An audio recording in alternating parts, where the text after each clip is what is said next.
Good evening. On behalf of the Friends of the Concord Free Public Library, welcome to the Ruth Ratner Miller Memorial Award Ceremony. I hope you have a chance to look at the Friends of the Library brochure that's found in your program. It describes who we are and the work we do for the library we love. We want to thank the First Parish Church of Concord for hosting tonight's event. This church was established in 1636 and since then has served our town as a public meeting place and forum for social, political, and religious change over the years. Its history and tradition make the First Parish Church the perfect venue for the award ceremony tonight.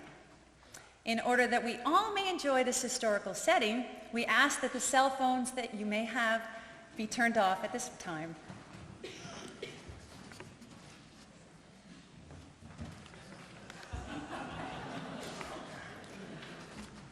And now I'd like to present Sherry Litwack, who will speak about Ruth Ratner Miller and the Award for Excellence in American History.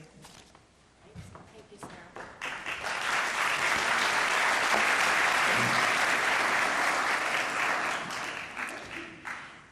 Good evening. The Ruth Ratner Miller Memorial Award for Excellence in American History was established in 1998 by a Concord resident, Richard Miller, to honor the life of his mother, who believed that understanding history was not merely desirable, but a civic and religious duty. Ruth Ratner Miller personally exemplified this belief as an original member of the Holocaust Commission and founding member of the Holocaust Museum in Washington, D.C. When Mr. Miller offered this award to the Concord Library 6 years ago, his only request was that the award be used to support and promote the library. He fundamentally understands that the library is more than a repository of books.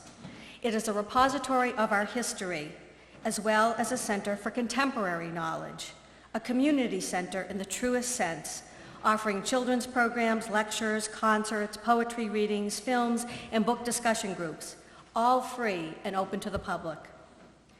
The role of the library continues to grow in new ways with the recent renovation that has provided a special area for young adults, as well as greater handicapped accessibility and air conditioning that encourages us all to spend more time there.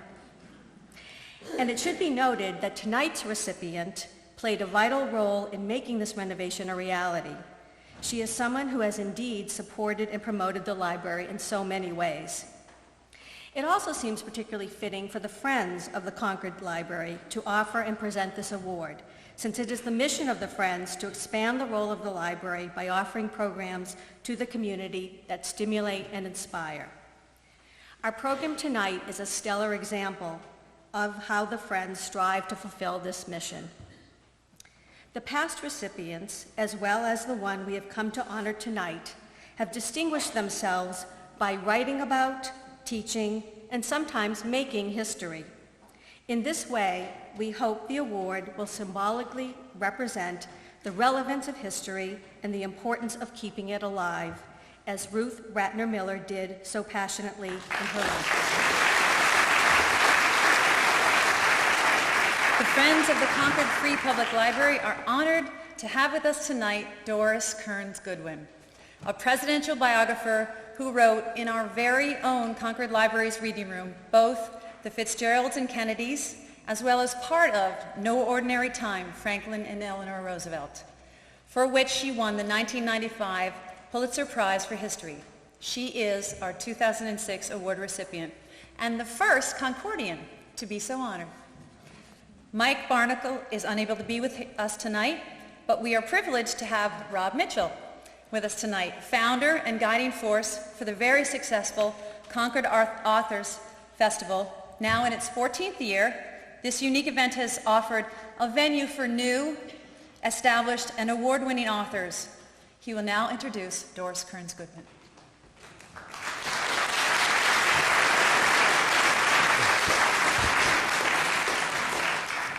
Thanks, Sarah. I'm happy to pinch hit for Mike Barnacle, though I realize for the rest of you, it's a bit like going to Fenway Park and finding Kevin Youkilis in left field instead of Manny Ramirez. I think about the only thing I have in common with Mike Barnacle is that neither one of us lives in Dorchester.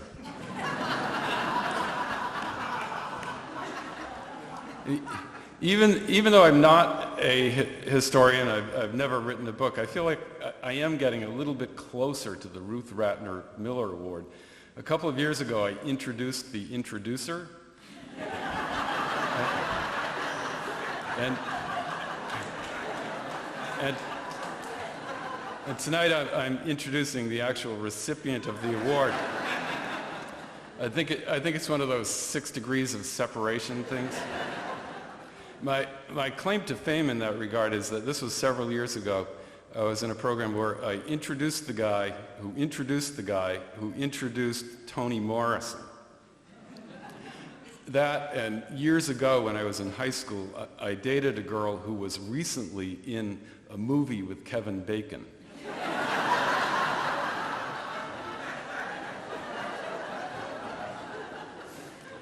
Last year, I also had the pleasure and honor of introducing Doris Goodwin in a different event.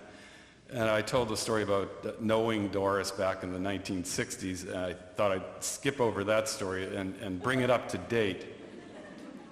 Because I've connected with both Doris and her husband Dick, reconnected with them at the new Concord Carlisle pool and fitness facility. Reconnected with half of the people in the audience there too, I think. They're members, and I'm a member there too. Actually, I've connected more with Dick than with Doris. He's a regular in the weight room. And this fall, I've actually had an extra incentive to hit the weight room. My 40th high school reunion was just last weekend. Remember the girl in the Kevin Bacon movie? And I have to say, as the reunion approached, I was feeling pretty good. I bought a new pair of pants, classic fit Dockers, a new sports jacket, which actually fits and buttons up. But there was one thing troubling me. So one afternoon in the weight room, I asked Dick for some advice. I told him I'd tried every piece of equipment in the room. I tried all the machines, but I could not find the one that grows hair. So I said to Dick, I was looking for the one that grows hair, and he said, "I've got that one at home." But this is about Doris Goodman. It's not about my high school reunion or Dick in the weight room. Doris was born in Brooklyn and grew up in Rockville Center, New York. She received her undergraduate degree from Colby College and went on to earn a PhD in government from Harvard. She was a White House fellow during the Johnson administration and also assisted President Johnson in writing his memoirs. Her first book, Lyndon Johnson and the American Dream, drew on that friendship and her conversations with LBJ. In 1975, she married Richard Goodwin, who had worked in the Kennedy and Johnson administrations as advisor and speechwriter. They have 3 sons, Richard, Michael, and Joseph. Doris is also the author of The Fitzgeralds and the Kennedys, as well as No Other Time, which is about Franklin and Eleanor Roosevelt. No Ordinary Time, as Sarah mentioned, won the Pulitzer Prize. Doris is a regular political commentator for television and radio. As everyone knows, she's also an expert on baseball. She consulted for the Ken Burns documentary, and a few years ago published a memoir of her own, Wait Till Next Year. That was about growing up rooting for the Brooklyn Dodgers. Her most recent book, of course, is Team of Rivals. Please welcome Doris Kearns Goodwin.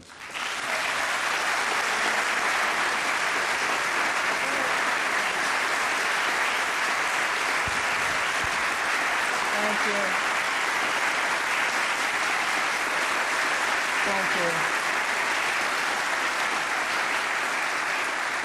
I must say there is nothing more special than to receive an award in one's hometown, and especially one that's connected to our treasured public library, which has often been, as was said, a second home for me in the writing of several of my books. So I thank you all for being here tonight to share it with me, and I would like in turn to share with you some thoughts about the art and craft of biography and the process of writing history. For as long as I can remember, I have loved history and have been fascinated by stories of the past. A love I think was shaped in a way by the fact that my mother had had rheumatic fever as a child, and as a result she had the arteries of a 80-year-old when she was only 30 years old, and it meant that she was an invalid through my entire childhood. But it also meant that she read books in every spare moment she could find, though having only an 8th grade education. And every night she would read to me as long as I could stay awake, that romantic dream of never having to go to sleep when you're a little girl. The only thing I loved more than listening to her read a book to me was listening to stories about the days when she was young, when she was a girl. I somehow had in my mind the idea that if I could keep her talking about the days when she could run and jump, that somehow her mind would control her body, and this premature aging process that we were all witnessing in our tracks would somehow be stopped. So I would constantly say to her, "Mom, tell me a story about you when you were my age," not realizing how peculiar that was until I had my own 3 sons who never once have said to me, "Mom, tell me a story about you when you're our age." But I must say, over the years, as I sat down to interview the various people for my books, ranging from Rose Kennedy to the children of Franklin and Eleanor Roosevelt or Lyndon Johnson himself, and asked them to tell me stories of the days of the past, it sometimes seemed to me I was still a little girl begging my mother to tell me a story. And though my mother's illness kept us from traveling very much, there's one vacation I vividly remember, and that was a trip to Hyde Park when I was about 7 years old. And I so clearly remember seeing Franklin Roosevelt's pince-nez glasses on his desk and his cigarette holder there, and I said to my parents, "He can't be dead. He's left them on his desk. He's going to come back to retrieve them any moment now." And then we went up to the bedroom and saw the blanket that Fala used and the leash for the little dog Fala, and I was sure Fala would come bounding in from his walk. And somehow I think even then I was able to play a game with the past by closing my eyes and visualizing somehow Franklin and Fala coming back, with Franklin sitting at his desk, putting his glasses on his head, and patting his little dog. I think that fascination with history also came in some ways from high school, where I had a fantastic high school teacher who won an award actually as the best history teacher in New York State. When she told us about Franklin Roosevelt dying, she actually cried, still feeling the emotion of that moment. But then all this love of history somehow became connected to the presidency, from that extraordinary privilege of having worked with one president, Lyndon Johnson, when I was, I now admit with some trepidation, a 23-year-old White House intern. It once was a mark of great promise. What happened is I was actually selected as a White House Fellow, a fabulous program, while I was a graduate student at Harvard. And Wesley Clark was a White House Fellow, Colin Powell. There was a big dance at the White House the night we were selected. President Johnson did dance with me that night. He did say he wanted me to work directly for him in the White House, but it was not to be that simple, for in the months leading up to my selection, like many young people, I'd been active in the anti-Vietnam War movement and had written an article against Lyndon Johnson, which unfortunately came out in the New Republic days after this big dance in the White House. And the theme of the article was how to remove Lyndon Johnson from power. So I was certain that he would kick me out of the program, but instead, surprisingly, he said, "Oh, bring her down here for a year, and if I can't win her over, no one can." So I did end up working for him in the White House, accompanying him to his ranch to help him on his memoirs the last 4 years of his life, never fully understanding why he had chosen me to spend so many hours with in those last years. I like to believe it was because I was a good listener, and he was a great storyteller, the best I've encountered in public life, colorful, anecdotal stories. There was a problem with these stories I later discovered, which is that half of them weren't true, but they were great nonetheless. So I figured that part of his attraction for me was that I loved listening to his tall tales, but I also worried that part of it was that I was then a young woman, and he had somewhat of a minor league womanizing reputation, so I was constantly chattering to him about boyfriends, even when I didn't have them, everything working perfectly until one day he said he wanted to discuss our relationship, which sounded very ominous, especially when he took me nearby to the lake, conveniently called Lake Lyndon Baines Johnson. And there was wine and cheese and a red check tablecloth, all the romantic trappings. And he started out, "Doris, more than any other woman I have ever known." My heart sank. And then he said, "You remind me of my mother." It was pretty embarrassing given what was going on in my mind. But I must say, the older I've gotten, the more I realize what an extraordinary privilege it was to have spent so many hours with this aging lion of a man, a victor in 1,000 conquests and yet roundly defeated in the end by the war in Vietnam. And because he was in such a vulnerable state, he opened up to me in ways he never would have had I known him at the height of his power, sharing his fears, his sorries, and his worries. And those conversations formed the core of my first book, which I wrote while I was teaching American government at Harvard College. Well, just as the book was published, I got married, and within 3 years, my family included 3 sons.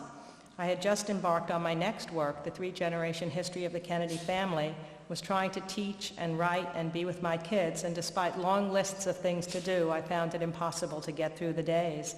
So I made a decision to stop teaching, to take the chance of forging a career in writing, which would allow me to have more time with my kids at home.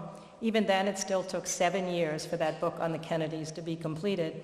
I can still remember being at a cocktail party where someone, not realizing I overheard them, said, "Whatever happened to Doris Kearns anyway?" as if I had somehow died because I was no longer at Harvard College. And I remember wanting to hit them and say, "I have 3 sons, that's what happened to me." And I must say, looking back, I've never regretted taking the time to bring up those kids. There's plenty of time in life to write these books, and there wouldn't have been time to be with them when they were young had I not been able to be home. Well, as I settled in to write the Kennedy story, I had the great advantage of being given access to 150 cartons of material that had recently been shipped to yet another library, the Kennedy Library, from the attic in Hyannisport. They had belonged to Joe and Rose Kennedy, had not yet been cataloged or processed, crammed with thousands of letters and diaries and checks, report cards, ticket stubs, newspaper files, a biographer's dream. There's nothing like reading a handwritten letter or a diary entry written in hand from people 100 or 200 years ago. I worry what it'll be like for historians 200 years from now. They'll have so much more stuff from us to sort through, but because letter writing is no longer the habit that it once was, they won't have that intimate detail that came from these wonderful handwritten letters.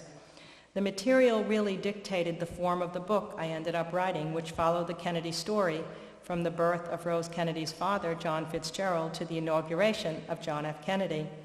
And what happened is these wonderful primary sources proved a godsend when I set forth on my interviews of the various members of the Kennedy family. For example, my first interview of Rose Kennedy yielded very little different from the hundreds of interviews she had given to so many people over the years. So I decided the next time I went to see her to bring a copy of her high school report card, which was in this group of material that I had seen. And it turned out she was a fabulous student.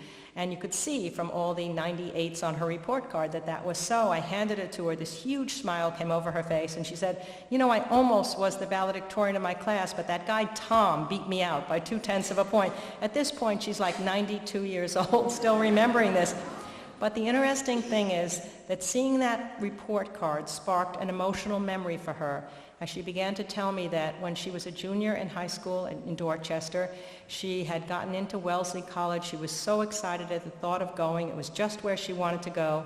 But at the last minute, weeks before she was ready to go there, her father met the Cardinal of Boston, Cardinal O'Connell, on a street corner, and the Cardinal was very upset at the idea that a Catholic mayor, he was then the mayor of Boston, was sending his daughter to a secular school, Wellesley College.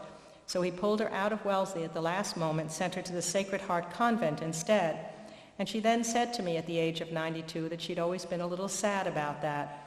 And yet the depth of her training in Catholicism would yield great comfort to her in the years ahead that she never could have imagined at that moment, when unkind fate brought her family early deaths of 4 of her 9 children.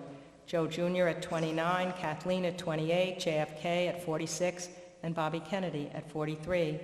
She could then say, so deep was her religious belief, that her children had been granted so many privileges by God, good looks, intelligence, wealth, travel, productive lives, that it more than made up for the shortness of their years.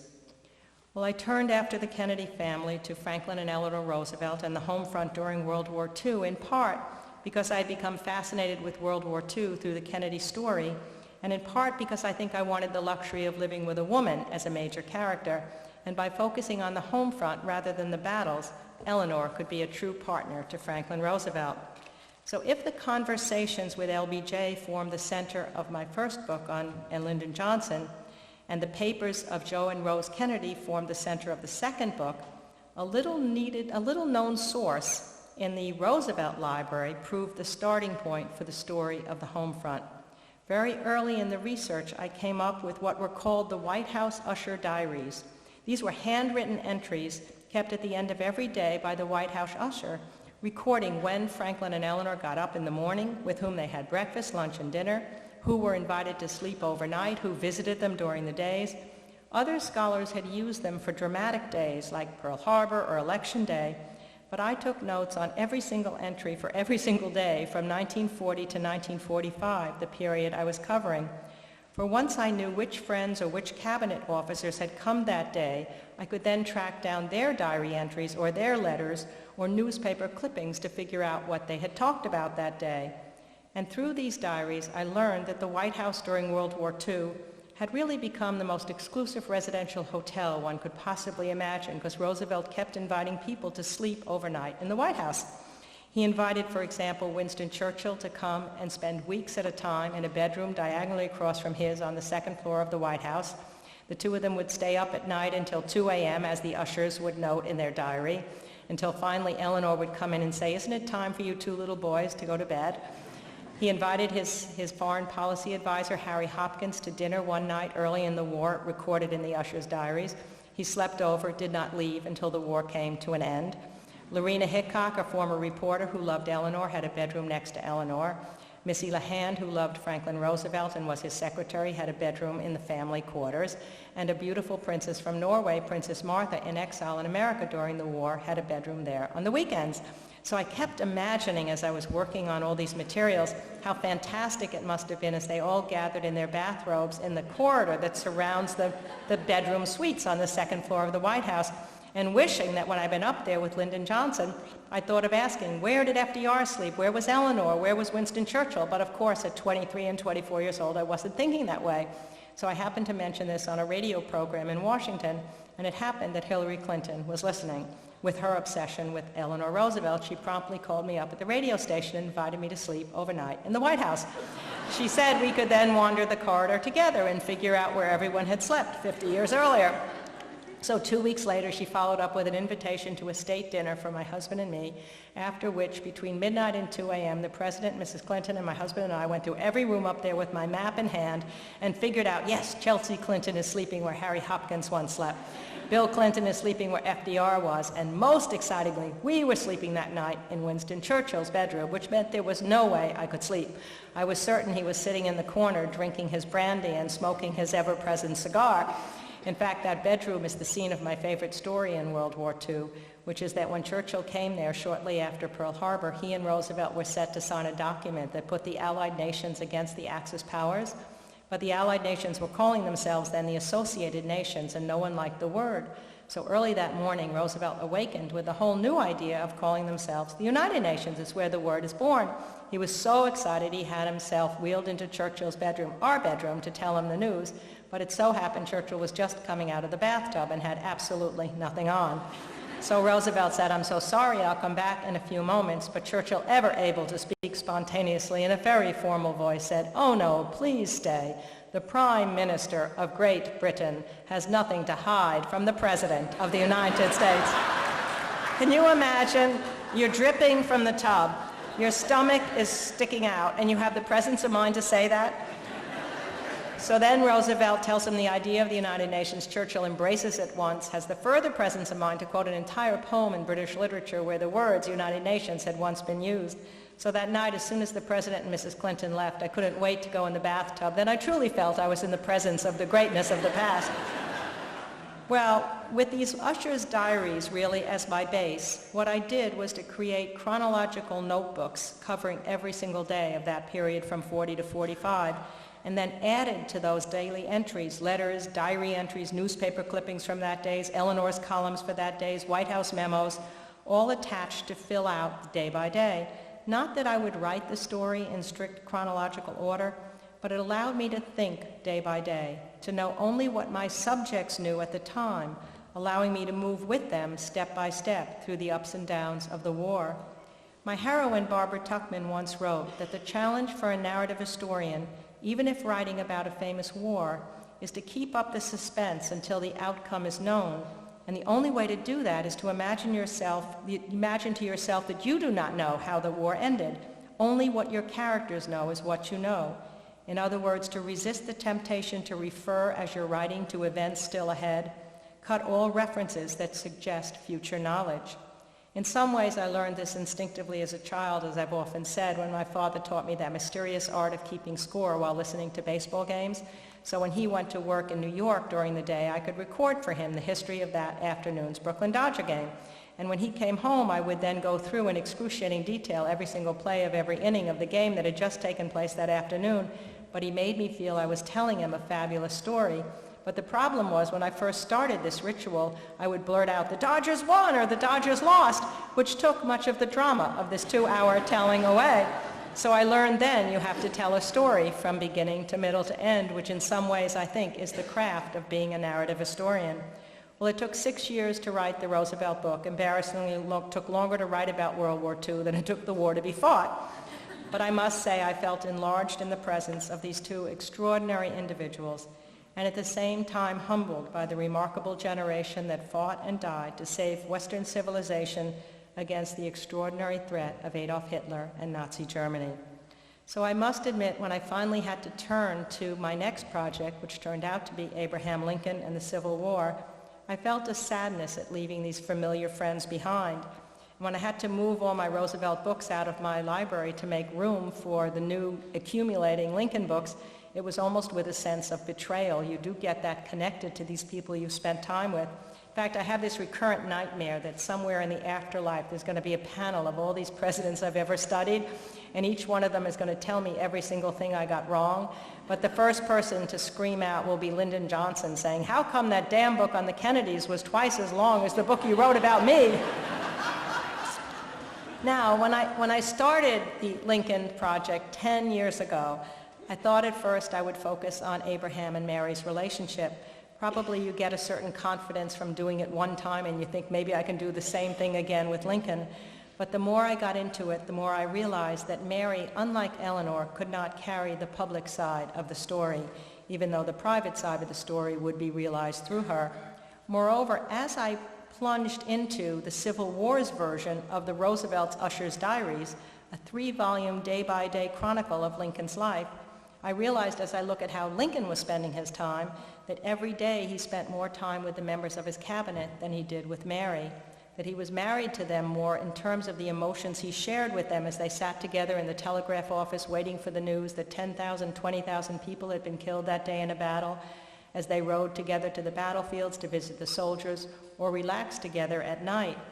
And then when I absorbed that most of these cabinet members had actually been his chief rivals for the Republican nomination in 1860, then finally I knew I had the story I wanted to tell, the story of the most unusual cabinet in presidential history, each of whom thought he should have been president instead of Lincoln, all of whom were more experienced, more educated, and far better known than Lincoln. When Lincoln was asked, "Why are you putting all these people into the cabinet knowing that they will so overshadow you?" he said it was simple. "These are the strongest men in the country is in peril, I need their services by my side." Or Lyndon Johnson might have put it a little more crudely, "It's better to have your enemies inside the tent pissing out than outside the tent pissing in at you." But it was 2 years into the process before I figured out that this was the theme that I wanted to write. So anyone who's out there writing and not knowing exactly what you're doing, it sometimes takes time to figure out where it comes. And the great thing about focusing on these rivals was that unlike Lincoln, each of them had kept enormously large diaries and written hundreds, if not thousands, of letters to their families. In the Seward family archives alone, Seward, who becomes his Secretary of State, there were 5,000 letters between Seward and his wife and their children. His daughter Fanny, when she was 16 years old, vowed that she wanted to be a writer, so she vowed she would never marry, thinking she couldn't combine marriage and career. And she kept what turned out to be a 900-page diary from the time she was 16 to 21 when the war came to an end and when she died of tuberculosis, but that diary still exists. Chase, who becomes his Secretary of the Treasury, kept a massive journal over 4 decades, as did Edward Bates, who became his Attorney General. So I had originally intended to start the book with Lincoln's inauguration, but I soon realized as I got into all these wonderful sources that if I wanted the reader to identify with this larger cast of characters in his official family, I had to go backward in time to develop their personas, to understand their motivations, as if I were writing a multiple biography. So that added another 3 or 4 years onto the process. Seward was the first, I think, to come alive for me, partly because his house in Auburn, New York, made that sense of belonging, just as I felt when I went to the FDR library when I was only 7 years old. The house has never been out of the family's lifetime, so it's still as it existed back in the 1830s and 1840s, with his specially designed chair that he called his complete office, equipped not only with a writing arm that swiveled back and forth, but with a candle holder, secret drawers for his pens, his inkwells, his treasured snuff box, and the ashes of the half-dozen or so cigars that he smoked from the beginning of the day until the ending. He reminded me in many ways of Winston Churchill, larger than life, smoking and drinking all day long, late into the night, and then getting up to work every single morning. Fundamentally warm and affable, and though he was so irrecoverably disappointed at not winning that nomination, he eventually ended up becoming Lincoln's closest friend in the cabinet. Now Chase, who becomes his Secretary of the Treasury, had almost the opposite temperament to Seward's.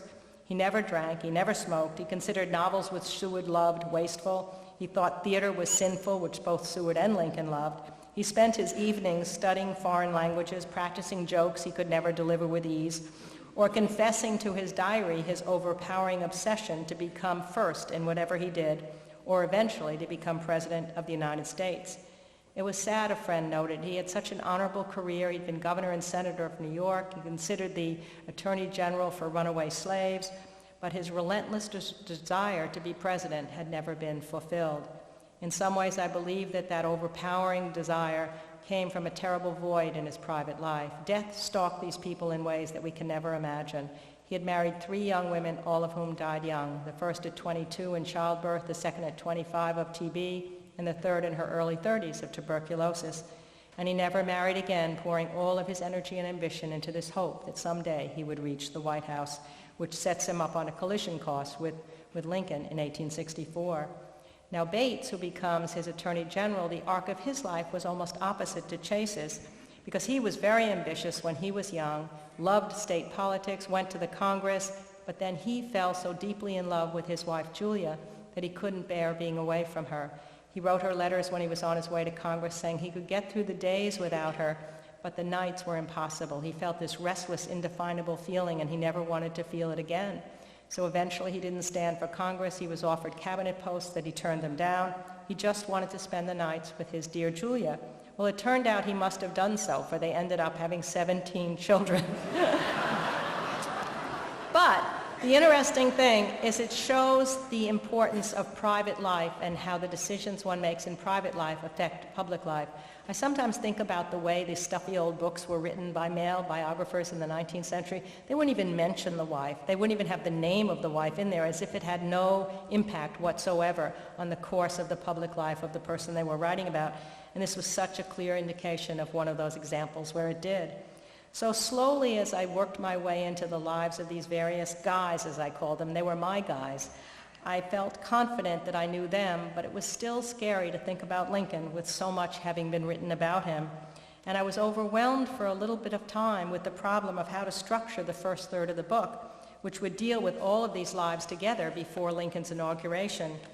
And then one weekend, while I was still struggling, I plucked a copy of Plutarch's Lives from my bookshelf. I hadn't read it since graduate school, and I became entranced with the insights that Plutarch gained through a comparative technique of placing 2 lives side by side so that the similarities and differences could offer insights into their characters. And then suddenly I realized I didn't have to tell the full life stories of any of these men. If I had done that, the book would be unholdable. It's fat enough as it is, that I could simply focus on the aspect of their lives that had bearing on their character and their leadership styles, the aspects where a comparative look might provide a fresh angle on Lincoln or serve as a vehicle for reflecting the era in which they all came of age. Thus, the familiar story of Lincoln's lack of a formal education becomes even more remarkable when placed side by side with his rivals. He himself later noted that his formal schooling amounted to only 1 year altogether. A few weeks here, a few weeks there. He later recounted the intense pleasure after he had scoured the countryside for books, and when he finally got a copy of Aesop's Fables or the King James Bible or Shakespeare's plays, he was so excited he couldn't eat, he couldn't sleep. In stark contrast, Seward had only to pick a book from the well-stocked shelves of his classically trained father, and he had access to substantial libraries at both the preparatory academy he had attended and at Union College. Chase had the run of his uncle's vast library when he was living with him at a prep school in Ohio, where the uncle was a headmaster, and then an even larger library when he entered Dartmouth College. And Bates, too, enjoyed the luxury of an extensive book collection at a scholarly relative's home where he was sent to be tutored. And yet the few books that Lincoln had, he read and reread, were some of the finest in the English language. It almost seemed as if he absorbed the rhythms of Shakespeare and the Bible and the great poets that he loved. Emily Dickinson once said, "There is no frigate like a book to take us lands away." How true for Lincoln. Though he never would travel to Europe, he went with Shakespeare's kings to England. He went with Lord Byron's poetry to Spain and Portugal. Literature allowed him to transcend his surroundings. Well, this comparative approach also, I believe, added perspective on the question of whether or not Lincoln was gay, something that has been in the news in these last couple years. The argument is made that because Lincoln slept in the same bed with his great friend Joshua Speed and exchanged affectionate letters with him, that there must have been a sexual component to their relationship. But if one looks at the larger social landscape of the time, it becomes clear that it was very common for men to sleep in the same bed in those days. Indeed, when Lincoln was on the circuit in Illinois, when the lawyers and the judges and the bailiffs used to travel together from one village courthouse to the other, they would always sleep two to a bed, sometimes three to a bed. The only person who got his own bed was the judge because he weighed 300 pounds, so no one else could be in the bed with him. Moreover, the intimate language that is exchanged between Joshua Speed and Abraham Lincoln is more than echoed in letters between all my other guys, which was so interesting to see. For example, when Seward was in the state legislature in Albany, he met an older fellow state senator named Albert Tracy. In long, flowery letters, Tracy confessed that whenever they were apart, he suffered a womanish longing to see Seward. "It shames my manhood," Tracy said, "that I am so attached to you." Seward at first reciprocated, professing a rapturous joy to discover that he had shared the same feelings which he had become half ashamed for their effeminacy to confess. And yet over time, Tracy's intensity wore on the relationship, and when Seward did not seem to respond in kind, Tracy then tried to seduce Seward's wife, thereby ending the friendship entirely. Now, even more telling than these letters are those exchanged between Chase and Stanton, who of course becomes Lincoln's Secretary of War and a major figure in the story. They had met when they were in their 30s, after each had lost their wives. So here's what Stanton writes to Chase. "Since our pleasant intercourse last summer, no one living is in my mind more than you. No living person has been oftener there, waking or sleeping. I've dreamed of being with you. I want to sit by the fire with you again, hold your hand, and tell you that I love you." Now, unless we assume that all of these men were having sexual relationships with one another, it is more likely that men in that period of time felt more free to express their feelings of love toward one another without necessarily having to inject into it the sexual obsessions of the 21st century back into the 19th century. But I think what struck me most forcibly when I measured Lincoln against his rivals was the profound nature of his ambition. It was a fierce ambition, a huge ambition, desiring nothing less than to accomplish something so worthy that his story could be told after he died.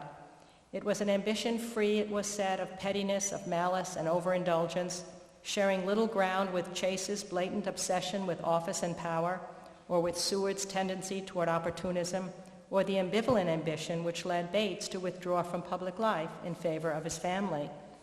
I believe that worthy ambition became his lodestar. It carried him through one significant depression when he was in his early 30s, when three things had combined to lay him low. He had broken his engagement to Mary Todd Lincoln, not certain he was ready to be married to her, but knowing it had hurt her by his doing so. His great friend Joshua Speed was leaving Illinois to go back to Kentucky, and his political career in the state legislature was on a downward slide. Speed came to his side. They were so worried about him that all his friends took scissors and knives and razors from his room, feeling he was suicidal. And Speed said to him, "Lincoln, you must rally or you will die." He said then, "I would just as soon die, but I've not yet done anything to make any human being remember that I have lived." And then he espoused that dream that somehow he could leave the world a somewhat better place for his having lived in it, so that people would remember him after he died. That desire carried him back to the state legislature, out of his depression into the Congress, and then even after losing twice for the Senate, he considered himself a dark horse candidate for the Republican nomination for the presidency in 1860, where, when his brilliant campaign is viewed side by side with the misguided efforts of his rivals, it becomes clear that his victory was not simply, as many historians had said, the fact that he was positioned in the center of his party, or the luck that the convention was in Chicago, but rather that he was the shrewdest and canniest of them all, taking the greatest control of the process of running for that office from beginning to end, exercising the greatest precision with his language, and displaying the most exceptional political acumen and the broadest array of emotional strengths that allowed him, unlike his rivals, to refuse to disparage each of them when each of them were busy attacking one another, turning previous opponents into allies, and understanding what the delegates felt, thought, needed, and wanted. And then once he became president, despite the long melancholy temperament that we are so familiar with, that had been with him since childhood, it became clear through the descriptions in all these letters and diaries of all of his cabinet members that time and again Lincoln was the one who sustained the spirits of everyone else, displaying the most generous, affable, open-hearted disposition of them all, willing to acknowledge error, to learn from mistakes, and to shoulder responsibility for the failure of his subordinates. While each of his cabinet officers suffered repeated bouts of anxiety and exhaustion, brooded over perceived slights, held endless grudges against one another, were inclined to let things fester, Lincoln seemed to have a profound understanding of his own moods and of theirs, knowing when to write a hot letter, allowing his emotions free rein, but then waiting to send it until he had cooled down, which invariably meant it was never sent, knowing when to get away from the White House to visit the troops.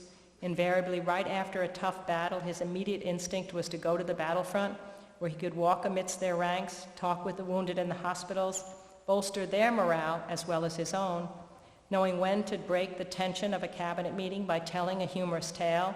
And the tales are not what we would expect from our marble monument. The one I love to tell, and I will never stop telling because it so wonderfully imagines us a different view of Lincoln that we might have had. He loved to tell the story, and it can imagine when you hear the story how it would relax cabinet members to hear this before a tense meeting, of Ethan Allen, the Revolutionary War hero who went to Britain after the Revolutionary War. And as Lincoln told the story, the British people were still upset about losing the revolution, so they decided to humiliate him a little bit by putting a big picture of General Washington in the outhouse, where he would invariably have to encounter it. They figured he'd be upset with the indignity of George Washington being in such a place like the outhouse. But he came out of the outhouse and he was smiling rather than upset. They said, "Well, didn't you see George Washington there?" "Oh, yes," he said. "It's the perfectly appropriate place for him." "What do you mean?" they said. "Well," he said, "there's nothing to make an Englishman shit faster than the sight of General George Washington." So, clearly when such a story, and he had hundreds of these stories, he was known for them, so he could pull them out at any moment when it was necessary. Now, to be sure, Lincoln had moments of great sadness, and for good reason, during the darkest days of the war, and in the aftermath of his 10-year-old son Willie's death in the middle of the war. But there's never an evidence of his inability to function at the highest level. So in trying to understand the contrast between this general equanimity during the hardest days of the war and the recurrent moodiness that was so evident in his earlier life, I came to believe that the tremendous bouts of sadness that had engulfed him when he was younger were rooted in large part in the distance between his lofty ambitions and the reality of his cramped circumstances. In Gray's Elegy, a poem that he quoted in his small autobiography, he seemed to identify with the young villager who lay in an unmarked grave, described as a youth of immense but untapped talent, a youth to fortune and fame unknown.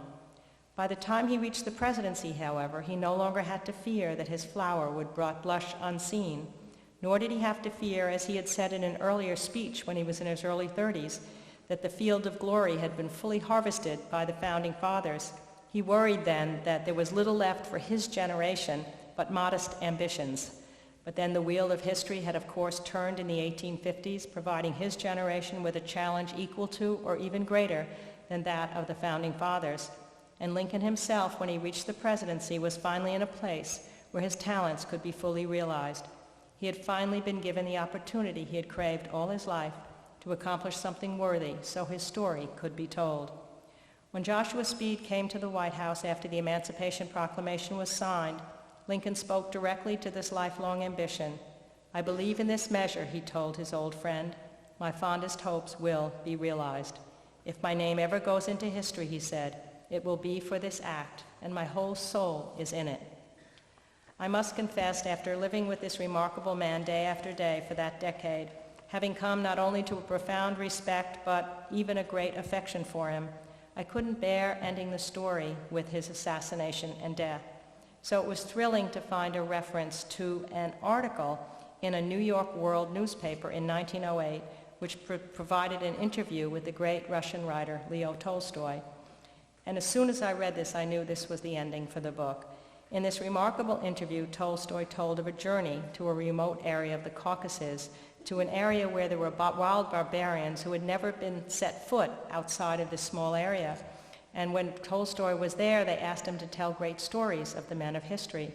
So he said, "I told them about Napoleon and Frederick the Great and Alexander the Great, and they seemed to love it. But before I finished, the wild barbarian chief stood up and said, 'But wait, you haven't told us about the greatest ruler of them all. We want to hear about that man who spoke with the voice of thunder, who laughed like the sunrise, who came from that place called America, which is so far from here that if a young man should travel there, he would be an old man when he arrived. Tell us of that man. Tell us of Abraham Lincoln.'" Tolstoy told them everything he said he knew about Lincoln's childhood, his early days, the difficulties he had up to the Emancipation Proclamation. And then in the interview, he said, "Now, why was Lincoln so great? He wasn't as great a general as Napoleon, not as great a statesman as Alexander the Great." But Tolstoy concluded, and I think generations of historians would agree, his greatness expressed itself in the greatness of his character and the moral fiber of his being. So that dream to be remembered, that in ways that Lincoln could never have imagined, had proved to be true. That dream that had powered him through his bleak childhood, his laborious efforts to educate himself, his string of political failures, his early depressions, the dreams that had carried him through the darkest days of the war, when he was called upon again and again to rally his countrymen, to soothe the animosity of his generals, and to mediate among his contentious cabinet members. That dream had been realized. His story would be told for generations to come. And for honoring me tonight as one of those storytellers, I thank you from the bottom of my heart. Thank you very much. Thank you very much. I think we have time for questions, so what next? I think I have finally found a subject. I mean, it was really hard after Lincoln. I mean, there's no way after Lincoln to go back to Millard Fillmore or Franklin Pierce or James Buchanan. But I've always been fascinated by the turn of the 20th century.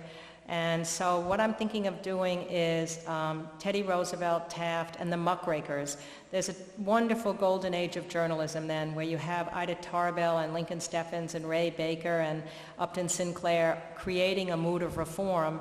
And it's also the time when the industrial age is just coming into being, and you've got relationships between business and government that have to be sorted out. You've got campaign contributions. You've got corruption in government.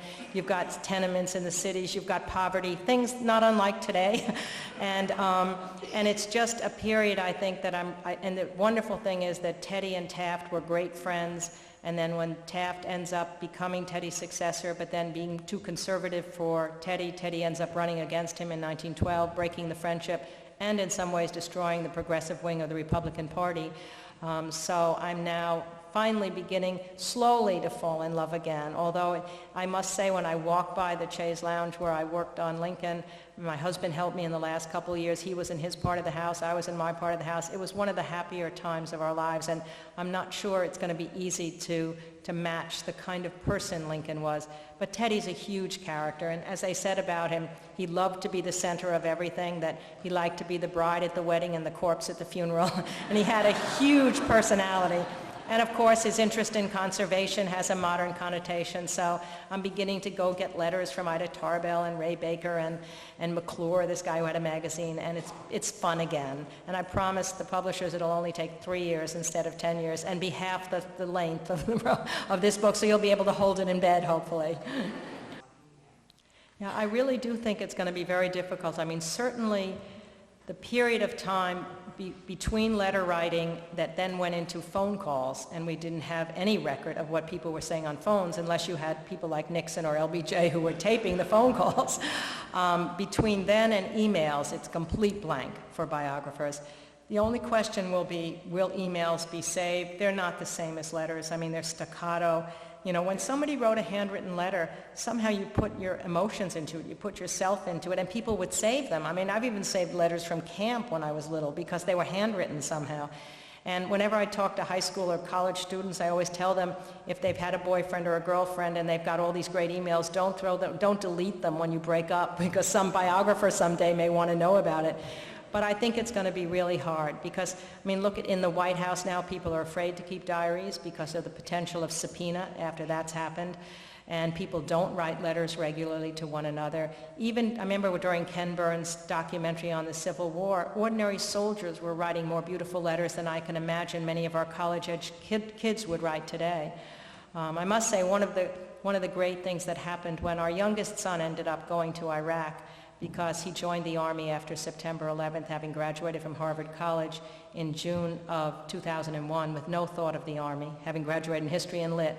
But then September 11th happened, he joined the Army. This will get around to letters again in a moment. And he was sent after officers training camp to be a platoon leader in Baghdad for a year in a slum sector of Baghdad. And his older brother, Michael, who's 14 months older, who is still a writer and a letter writer, wrote him a letter every single day. And I must say, just as a parent, nothing mattered more than thinking of remembering all the days when they'd sit in the back of the car constantly teasing each other and you wonder, will they ever get along? And the idea that they were so close that connected during that period of time. But that's unusual. I mean, I don't think many people do that anymore. And what letters provide are, at least in the ones that I've been reading in the past, is you really get a description of the way a person is feeling that day. You get moods. You get a sense of what the room looked like. They even taught each other how to write letters. When Chase had a young daughter who he was grooming to become the first lady, hopefully his surrogate wife, he sent her to a boarding school when she was 7 to 17, and he wrote her many days during that time, but he tried to train her how to write a good letter, even at 7 years old. Describe what your girlfriends look like. Tell me the room that you're studying in. Describe what it felt like to walk in the air in New York City. So that people were really, that was the art of communication, and because they were separated for so many months at times, letter writing was the only way they could connect. So it really became a rich trade that I think we will not have in the future. There's going to be so much more stuff to sort through, too. There'll be video, there'll be blogs and things like that, but I don't think it's going to be what we've been lucky enough to have going back to the 19th or 18th century. With Lincoln, what I came away feeling, and it is only just sort of an understanding, because you can't ever know something as profound as this, but it seemed that what happened is his mother died when he was 9 years old. And in that day and age, when people would die, there was a ritual deathbed talk that would often take place where, because so many people had died in a family, they would talk about the fact that you'll meet the siblings who've died before you in the afterlife. There's even a talk, like, for example, when Bates lost his 9-year-old daughter, he said she wasn't even afraid to die because she was talking about the fact that she would meet this sister and brother that had died before. The only thing that made her sad was she was going to miss her mother, who was still alive. So that became a tremendous source of solace at a time when there was so much death, that very vivid belief in the afterlife. When Lincoln's mother died, she didn't provide him with any of that. She simply said to him, Abraham, I'm going away from you now, and I shall never return. And as a young man, he did doubt whether there was an afterlife or not, and he became obsessed with the idea that when you die, dust simply becomes dust. He couldn't bear the idea, he said, that your earthly existence comes to an end. And even though much later he developed a very profound feeling for God, especially as the war went on, I think when he was younger, not certain about whether there was an afterlife, the only way he could come to some solace about the thought that when you died you were simply dust was this old Greek notion, really. It was an ancient Greek notion that the one way you could live on, I think it's also a notion sometimes in Judaism, is in the memory of other people, if not in the afterlife. As far as your second question goes, it's one of the age-old problems of history is to what extent does the individual make the time or the time make the man. And I think it's obviously it's a combination of both things. You can have a personality, and I do believe that for a reader trying to recreate a period of time, if you can make that person come alive, through the person you can then carry the reader with you through certain essays that might have to do with what the time was like, what the agriculture was like, what the industry was like, or for example during World War II, what the factories were doing. But for the general reader, I think they need to connect to an individual to be able to really galvanize them to care about that period of time. At least that's the way I tend to want to write. And I keep wishing that when history was taught to students in schools, that if it were taught more through biography and through the ability of that person then to exemplify an age, so you get the larger theme that's going at the same time, that more people, I just think everybody should love history. I mean, it's such a wonderful subject. If you love it when you're young, you'll read it the rest of your life. And yet somehow, sadly, I guess the way it gets structured for so many of our kids, they feel it's just an endless sea of dates and names, and they don't feel that sense of the vibrancy of the human beings who lived. But for me, that is the way, I think, to reach a reader. And hopefully, I mean, the greatest challenge in a way is you want that reader to feel just like you do, happy when the person is happy, sad when the person is sad, and feel terrible when the person dies in the end, just as you as the writer do. What's it like to be on Imus in the morning? Well, you know, I first was on Imus in the morning, I think like in 1995. And I had never honestly listened to the program or known very much about it, but he gets obsessed sometimes with books. So he had read No Ordinary Time, and he kept talking about it in wonderful tones. So my friends would tell me, oh my God, he keeps talking about it. So when he called me up to be on, I was obviously softened without any realization of what it meant to become an Imus girl, which I have now become. I must say, I mean, so it's for the last 10 years, or even more now, I'm on like about once a month. It's always a little scary, to be honest, because you know that he wants you to say something really stupid that will that will make you embarrassed. You never know the mood he's going to be in, but he's very loyal. I mean, after all the period of time I've been on, I know that he'll tease after I'm on, calling me a pinko, or he'll claim that he always comes up here at St. Patrick's Day, and we go over sometimes to the Ritz ahead of time, and with Charles and Bernie and Sid, who was then the sports guy, we'd have drinks, so he'll sometimes claim on the air that we all get drunk all the time when he's up here, but I know he's only teasing. And it's amazing the reach that he has. I mean, there's like 10 million listeners, and I'll go places where, where I might be walking into something like this, and the security guard will say, "Oh, you're the Imus girl. I've read your book as a result." So I must say, on balance, it's been a lot of fun. I mean, the thing that one has to balance in life is just if you do too much talking, and I sometimes did that during the impeachment trial and on television, and you're caught up in everyday stuff, and you're reading the newspaper, and you're not spending time being back in the past. So whenever I'm on one of these shows, it means I have to read the newspaper more carefully that morning, and it means I'm not thinking about Teddy Roosevelt or earlier Abraham Lincoln. So like for everything else in life, it's just a matter of balancing how much do you want to be commenting on the present versus how much do you want to be absorbed in the past. And mostly, I guess I just love being absorbed in the past. It's a weird thing. And can you imagine, and I'll just end on this note, loving history as I do, loving history as my husband does, what better town is there to live in than this incredible Concord? It is such a treat to be able to go down Monument Street where we live, to pass by the North Bridge, to see, the Hawthorne House and tell everybody the story of Ralph Waldo Emerson's grandfather having been there, and the garden planted by Thoreau. And you feel like you're living in the layers of the past in this town. And I think the fact that it's been so preserved so brilliantly, the fact that you can go into the library. I remember one time going in the Concord Library, and they had posters up that day welcoming Ralph Waldo Emerson back from a trip from Europe. It was as if, okay, he's going to walk in there right that day. But I think for all of us to be in a town that is so beautiful, preserves its past so much, and has this library right at the center of it, which really keeps that treasured past alive. We're very lucky, and I thank you all for coming tonight.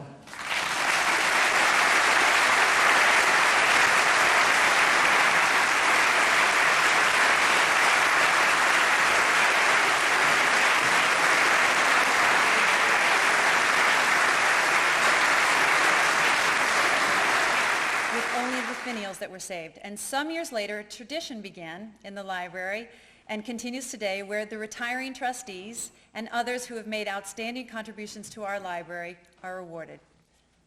Thank you. That's great.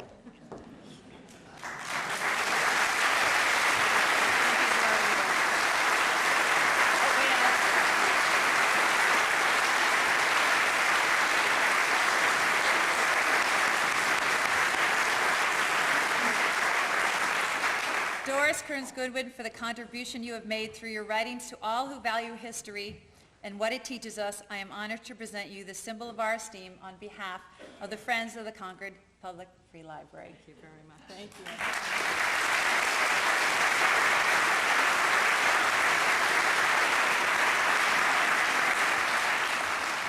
Thank you for coming tonight, and I just would like to remind everyone that we are having a reception and a book signing downstairs, and so we hope you can all join us. Thank you.